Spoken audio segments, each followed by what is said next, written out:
দেখো বন্ধুরা, আমি কি করছি। আজ তো চৈত্র মাসের শেষ, আর কাল হচ্ছে পয়লা বৈশাখ।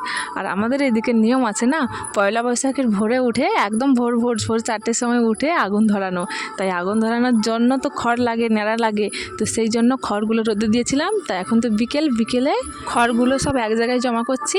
তারপরে এগুলোকে নিয়ে যাব সেই মাঠের মাঝখানে নিয়ে গিয়ে জমা করবো। আচ্ছা, তোমাদের মধ্যে কাদের এইরকম নিয়ম আছে বলো তো? তোমরা কারা কারা পয়লা বৈশাখের ভোরে আগুন ধরাও? অবশ্যই কিন্তু কমেন্টে জানিও। আর কারা কারা এগুলো মিস করো বলো তো? মানে যাদের ছিল আগে, এখন করতে পারো না। আমি তো ভীষণই মিস করি। আগে তো খুব প্রত্যেক বছরই এই দিনটা খুব আনন্দ করতাম, কিন্তু বিয়ের পরে আর করতে পারি না। তো এই বছর হয়তো ভাগ্যে ছিল তাই করতে পারছি। দেখো, খড়গুলোকে মাঠের মাঝখানে জমা করেছি। এবার খড়ে আগুন দিলে তো বেশিক্ষণ থাকে না, তার সঙ্গে তাই ন্যাড়া একটু মিশিয়ে দিচ্ছি। ন্যাড়াগুলো তুলে ওর সঙ্গে মিশিয়ে দিচ্ছি যাতে আগুনটা অনেকক্ষণ করে থাকে। কাল পয়লা বৈশাখের ভোরে কারা কারা আমাদের মতো এরকম আগুন ধরাচ্ছ, অবশ্যই কিন্তু কমেন্ট করে জানিও। কমেন্ট করে জানাতে ভুলো না।